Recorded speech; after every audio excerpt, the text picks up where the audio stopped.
శాశ్వతమైన ప్రేమతో మనల్ని ప్రేమిస్తున్నారు యేసు ప్రభువారు. మన కొరకు ఆయన సిలువ మీద ప్రాణం పెట్టారు. ఆయన నమ్మిన వారు అందరికీ ఉచితంగా రక్షణ ఇస్తున్నారు. ఆ ప్రేమ గల యేసు ప్రభువారు త్వరలో వస్తున్నారు రెండోసారి లోకానికి. ఆయన నమ్మిన వారందరినీ కూడా పరలోకం తీసుకువెళ్తారు. ఆ ప్రేమ గల యేసు ప్రభు నామం పేరిట మిమ్మల్ని అందరినీ కూడా మన కడవరి కాలం కార్యక్రమానికి ఆహ్వానిస్తున్నాను. ప్రియ సోదరి సోదరులారా, ఈ కార్యక్రమము లేమెన్ మినిస్ట్రీస్ ద్వారా సమర్పించబడుచున్నది. ప్రార్థన చేసుకుని ఈ దిన వాక్యంలో కొనసాగుదాం. మనము మరణించిన వారు మరలా తిరిగి బ్రతుకుతారా అనే అంశాన్ని మనం ధ్యానిస్తున్నాం బైబిల్ గ్రంథం నుంచి. ఇది 3వ ఎపిసోడ్. ప్రార్థన చేసుకుని ఈ దిన వాక్యంలో కొనసాగుదాం. అనేకమైన విషయాలు ఉన్నాయి కనుక వచ్చే కార్యక్రమంలో కూడా ఈ విషయాలు అనగా మరణించిన వారు మరలా తిరిగి బ్రతుకుతారా అనే అంశాన్ని బైబిల్ గ్రంథం నుంచి నేర్చుకోబోతున్నాం. ప్రార్థన చేసుకుని ఇదిన వాక్యంలో కొనసాగుదాం. ప్రార్థన. పరిశుద్ధ ప్రేమగల మా తండ్రి, మమ్మల్ని, మా కుటుంబాన్ని, మా సంఘాన్ని మీరు ప్రేమించి బైబిల్ గ్రంథం నుంచి, మీ వాక్యం నుంచి ఈ సత్యాలు నేర్చుకునే కృపను మాకు అనుగ్రహిస్తున్నారు. వందనాలు చెల్లిస్తున్నాం. మరణించిన వారు మరలా తిరిగి బ్రతుకుతారా అనే అంశాన్ని మేము ధ్యానిస్తున్నాం. ప్రభా, మీరే మాతో మాట్లాడవలసిందని మీరు మాకు మీ వాక్యంలో ఇచ్చిన భరోసాకై మీకు వందనాలు చెల్లిస్తూ ఈ నిరీక్షణను మేము కలిగి మీకు యోగ్యమైన కుమారులుగా కుమార్తెలుగా జీవించడానికి పరిశుద్ధాత్మ శక్తిని మాకు అనుగ్రహించి పరలోకపు జ్ఞానాన్ని మాకు ప్రసాదించి ఈ లోతైన మర్మాలు తెలుసుకునే కృప దయచేయమని, కార్యక్రమాన్ని ఎవరైతే వీక్షిస్తున్నారో, ఈ పరిచర్య ముందు కొనసాగడానికి ఎవరైతే సహకరిస్తున్నారో ప్రతి వారిని ప్రత్యేకంగా దీవించవలసిందని, మీరే మహిమ ఘనత తెచ్చుకొనమని యేసు ప్రభువారి పరిశుద్ధమైన నామమును బట్టి ప్రార్థిస్తున్నాను తండ్రి. ఆమేన్. ప్రియ సోదరి సోదరులారా, మనము 3వ ఎపిసోడు మరణించిన వారు మరలా తిరిగి బ్రతుకుతారా? ఖచ్చితంగా బైబిల్ గ్రంథంలో దీనికి జవాబు ఉన్నది. అది ఖచ్చితంగా ప్రభువు నమ్ముకుని ఎవరైతే మరణిస్తారో వారు మరలా లేస్తారు, వారు మరలా బ్రతుకుతారు అనే విషయాన్ని మనం నేర్చుకుంటున్నాం. గత కార్యక్రమంలో యేసు ప్రభు ఏ రీతిగా ఆయన బ్రతుకున్నప్పుడు ఈ లోకంలో 3 వ్యక్తుల్ని, మరణించిన వారిని మరలా బ్రతికించారు అనే విషయాలు మనం నేర్చుకున్నాం. ఒకవేళ మీరు ఆ యొక్క ఎపిసోడ్ మిస్ అయినట్లయితే దాన్ని మన యూట్యూబ్లో వీక్షించండి. ఇది యేసు ప్రభు వారు ఏ రీతిగా మరణించారు, ఆయన ముందుగానే చెప్పిన రీతిగా ఏ రీతిగా మరలా తిరిగి బ్రతికారు, దీనినే మనం పునరుత్థానము అంటున్నాం. ఆ విషయాలు మనం బైబిల్ గ్రంథం నుంచి నేర్చుకోబోతున్నాం. ఇవన్నీ కూడా మనకు తెలిసిన విషయాలే. అయినప్పటికీ మరొకసారి జ్ఞాపకం చేసుకున్నట్లయితే అది మనకెంతో విశ్వాసాన్ని కలిగిస్తుంది. యేసు ప్రభువు వారు ఈ లోకంలో ఉన్నప్పుడు ఆయన మరణించక ముందే ఆయన శిష్యులతో ఈ వివరాలు చెప్పారు. ఏమని? మనం యెరూషలేము వెళ్తున్నాం, ఆ యెరూషలేములో నేను పట్టబడతాను అంటే ఈ యొక్క శాస్త్రులు వీరందరూ కలిసి నన్ను సంహరిస్తారు, అనగా నన్ను చంపేస్తారు. అయితే నేను 3వ దినాన, మరణించిన తర్వాత 3వ దినాన మరలా తిరిగి లేస్తాను అని ఎంతో ఖచ్చితంగా, ఎంతో ధైర్యంగా యేసు ప్రభువు వారు చెప్పారు ఈ విషయాలు. ఈ విషయాన్ని మత్తయి సువార్త 16వ అధ్యాయం 21వ వచనంలో మనం గమనిస్తున్నాం. ఇదే విషయాన్ని, అనగా నేను యెరూషలేములో చంపబడతాను మత నాయకుల ద్వారా, యాజకుల ద్వారా. అయినప్పటికీ మరలా 3వ దినాన మరలా నేను మృత్యుంజయుడై తిరిగి లేస్తాను అనే విషయాన్ని మార్కు సువార్తలో కూడా 8వ అధ్యాయం 31వ వచనంలో మనం ఇదే విషయాన్ని గమనిస్తున్నాం. కనుక యేసు ప్రభువు వారు ఎంతో ఖచ్చితంగా ఈ వివరాలు ముందే ఏ రీతిగా ఆయన మరణిస్తారో, 3వ దినాన్ని మరలా తిరిగి లేస్తారో అనే విషయాలు విపులంగా చెప్పారు శిష్యులకు. అనగా యేసు ప్రభువుకు ఆయన యొక్క భవిష్యత్తు, ఏ రీతిగా ఆయన మరణిస్తారో, ఏ రీతిగా తిరిగి లేస్తారో అనే విషయాలు ఆయనకి ఖచ్చితంగా తెలియను. దానితో పాటు ఈ లోకానికి ఆయన రావటానికి అసలైన కారణం ఏమిటి, తన యొక్క జీవితానికి ఈ లోకంలో అర్థం పరమార్థం ఏమిటి అనే విషయాలు యేసు ప్రభు వారికి పూర్తిగా తెలుసును. కనుకనే ఆయన ఏ రీతిగా మరణిస్తారో కూడా చెప్పేశారు. నన్ను సిలువ వేసి చంపేస్తారు అని కూడా యేసు ప్రభువు వారు ముందుగానే వివరాలు చెప్పారు శిష్యులతోటి. ఈ విషయాన్ని మనం మత్తయి సువార్త 20వ అధ్యాయం 18, 19 వచనాల్లో ప్రభువారు అన్నారు, ఈ యూదా మత పెద్దలు, ఈ యూదా నాయకులు, ఈ శాస్త్రులు నన్ను యెరూషలేములో పట్టుకొని బంధించి అప్పుడు వారు నన్ను అన్యుల చేతికి అప్పగిస్తారు, ఆ అన్యులు నన్ను సిలువ మరణం వేసి చంపేస్తారు అని ముందుగానే చెప్పారు. ఆయన చెప్పిన రీతిగానే ఆయన సిలువ మీద మరణించారు.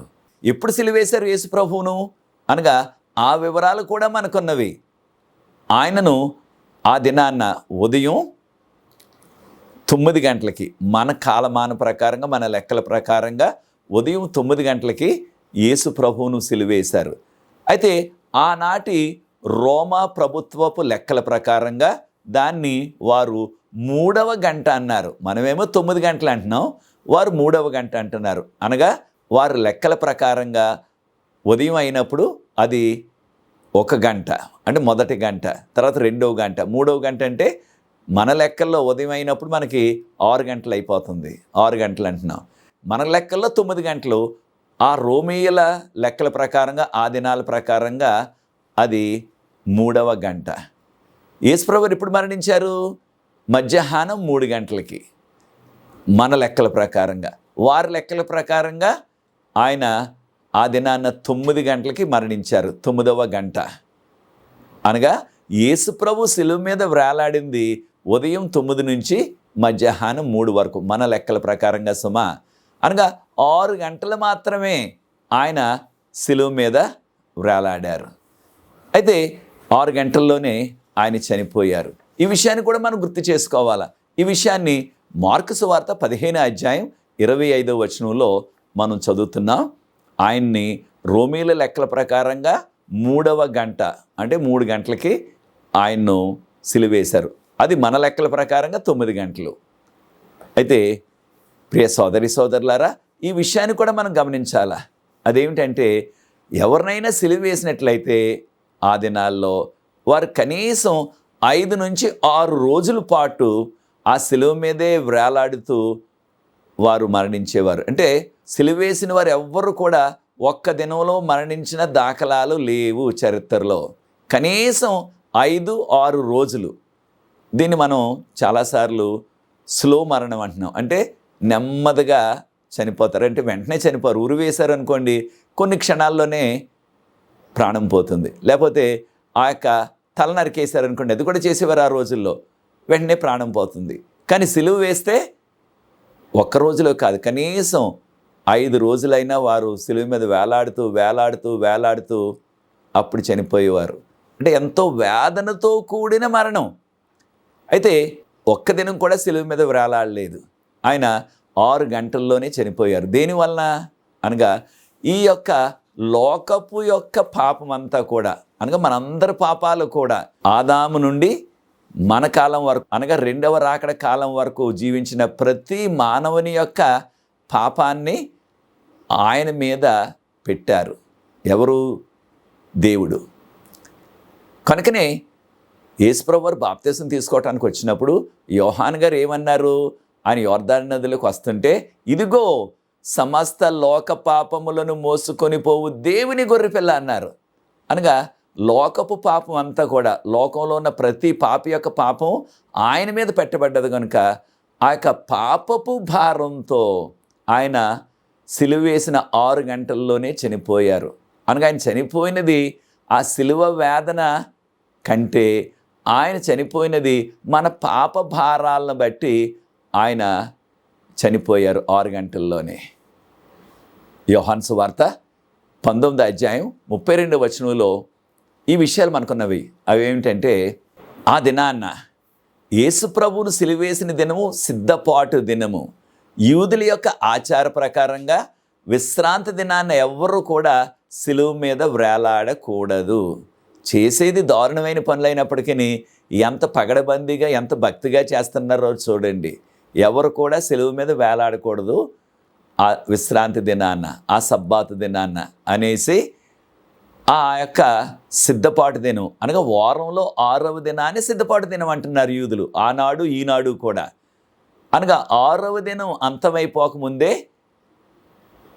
వారిని సిలువ మీద నుంచి తొలగించేయాలి. కనుక వారి కాళ్ళు విరగొట్టడానికి ఆ యొక్క రోమా సైనికులు వచ్చారు. యోహాను సువార్త 19:32 ప్రకారంగా వారు వచ్చి ఆ యొక్క దొంగలిద్దరూ కూడా యేసు ప్రభువుకు కుడి ప్రక్కన ఒకరిని ఎడం ప్రక్కన ఒకరిని సిలువేసినట్లుగా మనం వాక్యంలో చదువుతున్నాం. వారిద్దరు కాళ్ళు విరగ్గొట్టేశారు.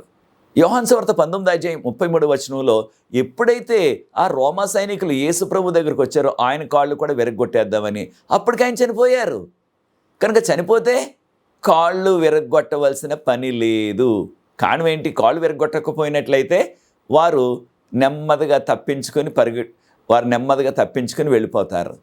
అయితే యూదులకున్న ఆచారం ఏంటంటే వాళ్ళ కళ్ళ ముందు చూస్తున్నప్పటికీ ఎవరైనా సరే ఆ విధంగా సిలువ వేయబడిన వ్యక్తి నెమ్మదిగా నడిచి వెళ్ళిపోతుంటే, కారణం కాళ్ళు మేకులు కొట్టారు, ఆ మేకుల ద్వారా బాధ ఉంటుంది కానీ నడిచి వెళ్ళటానికి ఏ డోకా లేదు. సిలువ మీద నుంచి ఆ విశ్రాంతి దినాన్ని వారు వేలాడకూడదని వారు ఆచార ప్రకారంగా కిందకి తీసిన వారు చరిత్ర ప్రకారంగా కొంతమంది ఆ విధంగా వాళ్ళ కళ్ళ ముందే తప్పించుకుని వెళ్ళిపోయారు. కానీ వాళ్ళు చూస్తూనే ఉన్నారు కానీ వారిని పట్టుకోలేదు. కారణం వారి ఉద్దేశంలో విశ్రాంతి దినాన్ని ఏ పని చేయకూడదు, ఎవరైనా తప్పించుకుపోతున్నప్పటికీ వారిని పట్టుకోకూడదు.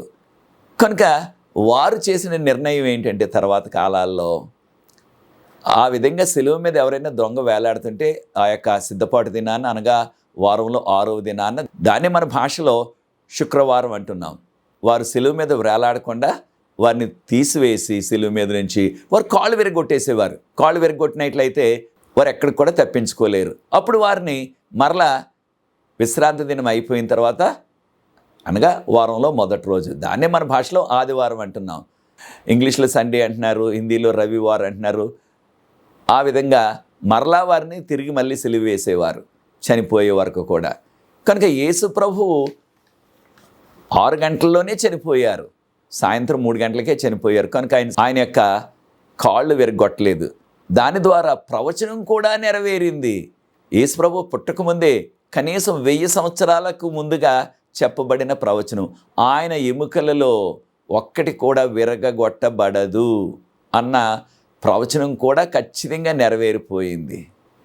అయితే ప్రియ సోదరి సోదరులారా, మనం ఇంతవరకు తెలుసుకున్న రీతిగా మార్కు సువార్త 15:42 యేసు ప్రభువును సిలువ వేసిన దినము సిద్ధపాటు దినము అని చెప్పబడ్డది. ఇంగ్లీష్లో ప్రిపరేషన్ డే అన్నారు.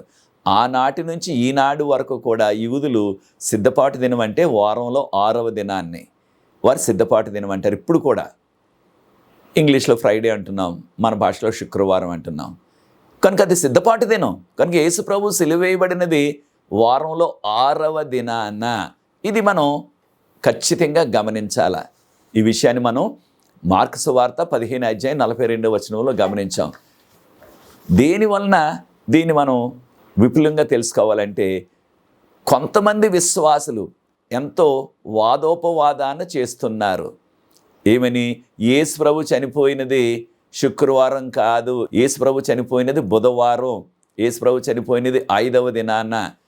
దేనికి అలాగంటున్నారు మీరు అని మనం వారిని ప్రశ్నించినట్లయితే, వారు ఒక వాక్యాన్ని కూడా చూపించేసి వారు పెద్దగా దాన్ని భూతద్దంలో చూపించి వారి యొక్క ఉద్దేశాన్ని మన మీద రుద్దేస్తున్నారు.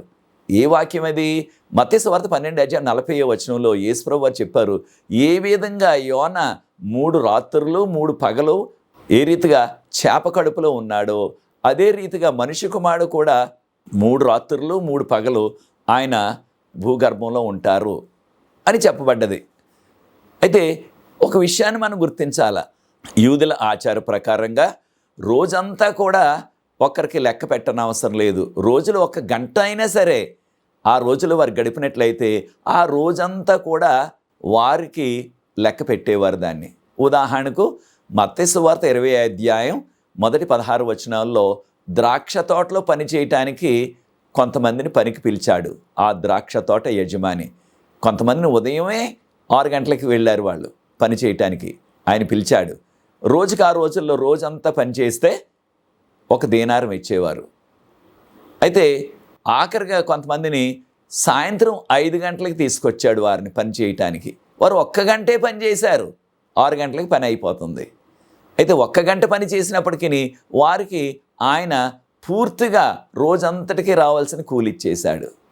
అంటే 1 గంట ఉన్నప్పటికీ, 1 గంట పని చేసినప్పటికీ రోజంతా కూడా లెక్క పెట్టాడు ఆయన. అది యూదుల యొక్క ఆచారము. కనుకనే యేసు ప్రభు వారు చనిపోయినప్పుడు సిలువ మీద 3 గంటలకి చనిపోయారు. మధ్యాహ్నం సిద్ధపాటు దినాన్ని, అనగా వారంలో 6వ దినం. దాన్నే మనం శుక్రవారం అంటున్నాం. అప్పుడు ఎప్పుడు సమాధి చేశారు ఆయన్ని? విశ్రాంతి దినం ప్రారంభం అవ్వకముందే. ఎప్పుడు విశ్రాంతి దినం ప్రారంభం అవుతుంది? సబ్బాతు దినం అంటున్నాం కొన్ని సందర్భాల్లో.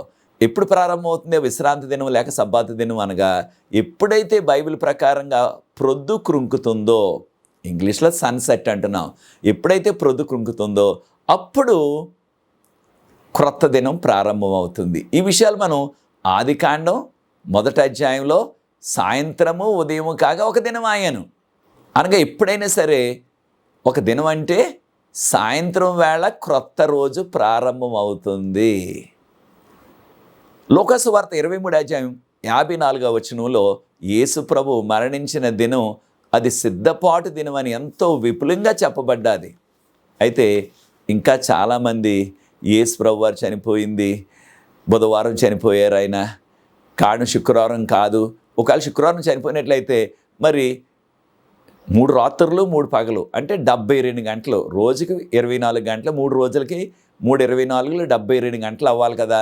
72 గంటలు అవ్వాలంటే వారి విధానం సుమా, వారి వాదన సుమా, ఇది బైబిల్లో లేదా విషయం. బుధవారం చనిపోయారు ఆయన అన్నట్టుగా వారు వాదిస్తున్నారు. బుధవారం చనిపోతేనే అప్పుడు 72 గంటలు వస్తాయి ఆయన సమాధిలో ఉన్న కాలం అంటున్నారు. కానీ మనం నేర్చుకున్నాం కదా, మత్తయి సువార్త 20వ అధ్యాయంలో ఉన్న యేసు ప్రభు వారు చెప్పిన ఉపమానం. 1 గంట వారు పనిచేసినప్పటికీ ద్రాక్ష తోటలో వారికి పూర్తిగా వారికి రావాల్సిన ఆ కూలి జీతాన్ని ఇచ్చేశారు ఆయన. కనుక 1 గంట ఉన్నప్పటికీ ఆ రోజంతా లెక్కించబడ్డది. అదే రీతిగా ప్రియ సోదరి సోదరులారా, యేసు ప్రభు ఎప్పుడు సమాధి చేయబడ్డారు?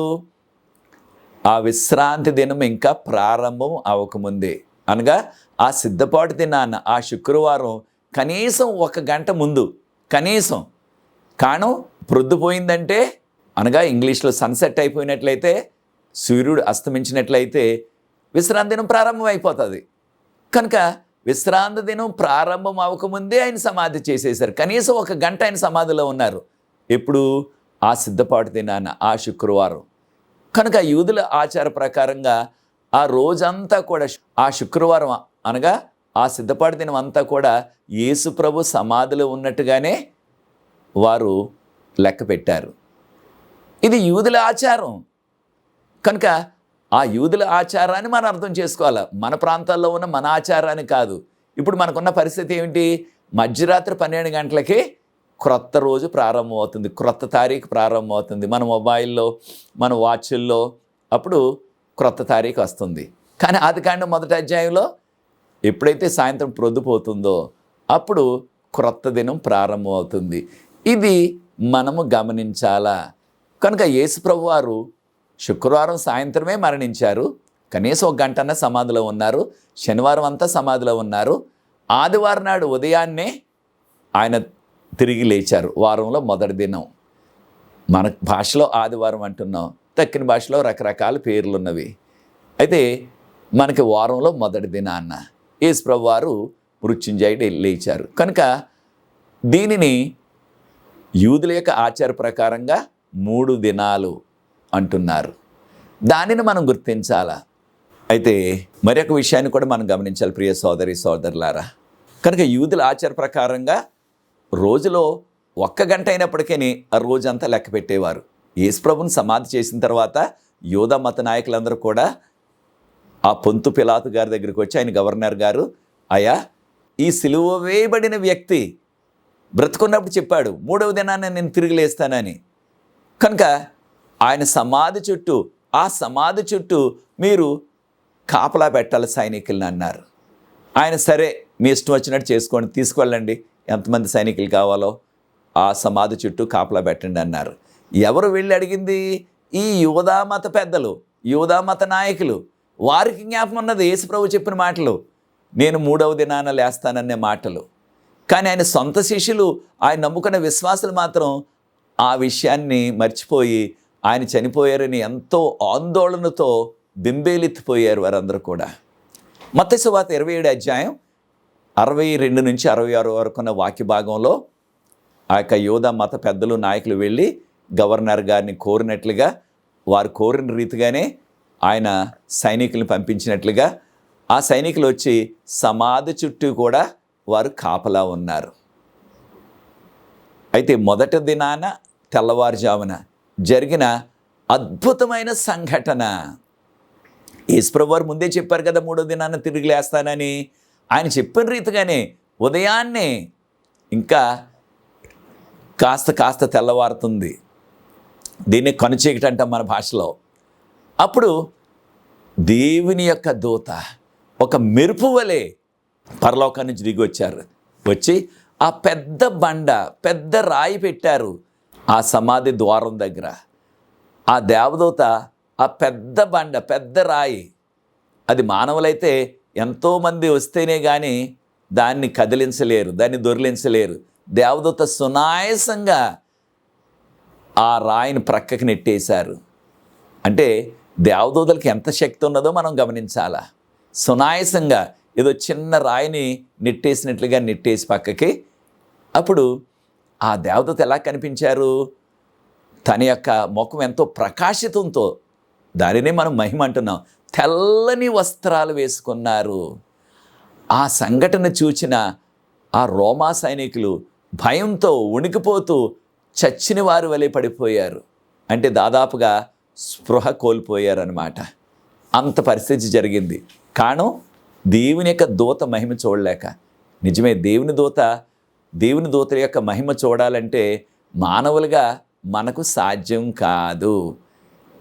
దానియేలు గ్రంథం 8వ అధ్యాయంలో ప్రవక్త అయిన దానియేలు విశ్వాసి కూడా గాబ్రియేలు దూతగారు వచ్చి ప్రక్కనే నిలబడితే ఆ వివరాలు చెప్పడానికి దానియేలు ప్రవక్త మూర్ఛిల్లి పడిపోయారు ఏకంగా. కనుక ఈ సైనికులు దానిని చూచి మూర్ఛిల్లిపోయారు. మత్తయి సువార్త 28వ అధ్యాయం 1-8 వచనాల్లో, మత్తయి సువార్తలో మాత్రమే 28వ అధ్యాయంలో ఆ సమాధికి అడ్డుగా పెట్టిన పెద్ద రాయి ఎలా తొలగించబడ్డదనే విషయం రాయబడ్డది. మనకి తక్కిన సువార్తలో లేదు ఆ విషయం. అదే దినాన ఉదయాన్నే కొంతమంది స్త్రీలు, మగ్దలేని మరియా, యాకోబు తల్లి అయిన మరియా, యాకోబు యోహాను యొక్క తల్లి అయిన సలోమి, వారు ముగ్గురు కూడా వచ్చినట్లుగా మార్కు సువార్త 16వ అధ్యాయంలో 1-8 వచనాల్లో చదువుతున్నాం మనం. వారు దారిలో చర్చించుకుంటున్నారు ఈ స్త్రీలు. ఆ పెద్ద రాయి అడ్డుగా పెట్టేశారు కదా సమాధి లోనకు వెళ్లకుండా. ఎవరు తొలగిస్తారు? మనకి ఎలా తొలగించగలం? దాన్ని ఎలాగ మనం పక్కకి తీయగలం? ఎలా సమాధిలోకి వెళ్ళాలా? ఈ యొక్క సుగంధ ద్రవ్యాలని ఎలాగా ఆ యొక్క యేసు ప్రభు యొక్క శవానికి మనం పుయ్యాలా అన్నట్టుగా వారిలో వారు చర్చించుకుంటున్నారు. అప్పుడు జరిగిన అద్భుతం చూడండి. దేవదూత ఒక యవనస్తుని వలె తెల్లని వస్త్రంతో ఆ సమాధిలో కూర్చోవటం వారు చూచారు. అప్పుడు దేవదూత అన్నారు, మీరు భయపడొద్దు. మార్కు సువార్త 16వ అధ్యాయం 5-6 వచనాల్లో, మీరు ఇక్కడ యేసు ప్రభుని వెతుకుతున్నారు, ఆయన ఇక్కడ లేడు, ఆయన ముందుగానే చెప్పినట్లుగా ఆయన మరలా తిరిగి లేచారు అని చెప్పబడ్డది. యేసు ప్రభు లేచిన ఆ సమయంలో పెద్ద భూకంపం వచ్చింది. ఆ భూకంపం వచ్చినప్పుడు సమాధులు తెరవబడ్డాయి అని చెప్పబడ్డది. సమాధులు తెరవబడి యేసు ప్రభు వారు మొదటగా బ్రతికి బయటకు వచ్చారు.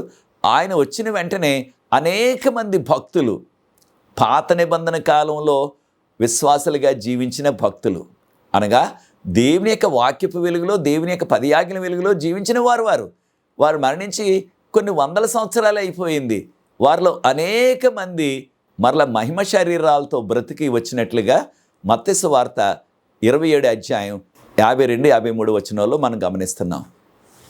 వారు దానితో పాటు ఈ యొక్క లేచిన భక్తులు మహిమ శరీరాలతో లేచారు. వారు యెరూషలేము నగరంలోకి వెళ్ళి ఆ పరిశుద్ధ పట్టణంలోకి, అక్కడ భూకంపం వచ్చింది కాబట్టి ఇంకా అందరూ కూడా, అది తెల్లవారుజామున వచ్చింది అయినప్పటికీ భూకంపంలో అందరూ కూడా లేచిపోయి ఉంటారు ఖచ్చితంగా. వారందరూ కూడా సాక్ష్యం చెప్పారు, ఆయన అనగా యేసు ప్రభు లేచారు, ఆయన మమ్మల్ని లేపారు అని సాక్ష్యం చెప్పారు అందరికీ కూడా. మరి ఆ లేచిన భక్తులు ఏమైపోయారు తర్వాత? ఆ విషయాలు వచ్చే ఎపిసోడ్లో వివరాలు మనం నేర్చుకుందాం. మగ్దలేని మరియకు యేసు ప్రభు మొదట ప్రత్యక్షమయ్యారు. అప్పుడు తను ఆ కనుచీకట్లో చూచి గుర్తించలేదు, ఇంకా కాస్త చీకటిగానే ఉన్నది. అప్పుడు యేసుప్రభు వారు ఆమె పేరుతో పిలిచారు, మరియా అని. వెంటనే ఆ కనుచీకట్లో కూడా ఆయన స్వరాన్ని గుర్తుపెట్టేసింది. రబ్బూని అన్నది, నా బోధకుడా అని వంగి ఆయన పాదాలు పట్టుకుని పూజించాలని ప్రయత్నం చేస్తుంటే ప్రభువారు అన్నారు, నా పాదాలు ముట్టుకోవద్దు, నేను ఇంకా తండ్రి దగ్గరికి వెళ్ళలేదు. నా శిష్యులకు చెప్పు, నా తండ్రి మీ తండ్రి, నా దేవుడు మీ దేవుడు, ఆయన దగ్గరికి నేను వెళ్తున్నాను అని చెప్పారు. ఈ విషయాలు మనం యోహాను సువార్త 20:17 నన్ను ముట్టుకోవద్దు, నేను ఇంకా తండ్రి వద్దకు వెళ్ళలేదు, నా తండ్రి మీ తండ్రి, నా దేవుడు మీ దేవుడు అని చెప్పారు. ప్రియ సోదరి సోదరులారా, ఆ ఉదయాన్నే లేచిన తర్వాత ప్రభువారు ఎక్కడికి వెళ్ళారు, యేసు ప్రభువారు ఎక్కడికి వెళ్ళారు అనే విషయాలు వచ్చే ఎపిసోడ్లో 4 ఎపిసోడ్లు బైబిల్ గ్రంథం నుంచి నేర్చుకోబోతున్నాం. ఆ లేచిన భక్తుల్ని ఎక్కడికి తీసుకువెళ్ళారు ప్రభువారు, ఎప్పుడు తీసుకువెళ్ళారు, ఆ వివరాలు కూడా నేర్చుకుందాం. ప్రియ సోదరి సోదరులారా, గమనించారా? యేసు ప్రభు ముందే చెప్పినట్లుగా ఆయన మరణించిన 3వ దినాన మృత్యుంజయుడిగా లేచారు. కనుక యేసు ప్రభు నమ్ముకుని ఎవరైతే మరణిస్తారో వారు తప్పక రెండవసారి మరలా లేస్తారు, మరలా బ్రతుకుతారు, మహిమ శరీరాలతో బ్రతుకుతారు. ఇది నీ నిర్ణయం అయినట్లయితే నాతో ఏకీభవించండి, ప్రార్థించి ఈ 3వ ఎపిసోడ్ ముగిస్తాను. పరిశుద్ధ ప్రేమగల మా తండ్రి, మీకు స్తుతులు స్తోత్రాలు వందనాలు చెల్లిస్తున్నాను. మమ్మల్ని, మా కుటుంబాలని, మా సంఘాలని మీరు ప్రేమించి ఏ రీతిగా మీరు మృత్యుంజయుడై 3వ దినాన లేచారో అనే విషయాలు నేర్చుకున్నాం. అది మాకు అందరికీ కూడా విశ్వాసులకి ఎంతో భరోసా ప్రభువా. మా కుటుంబాల్లో కూడా, మా సంఘాల్లో కూడా ఎవరైనా మరణించినట్లయితే మాకు కూడా అదే భరోసా.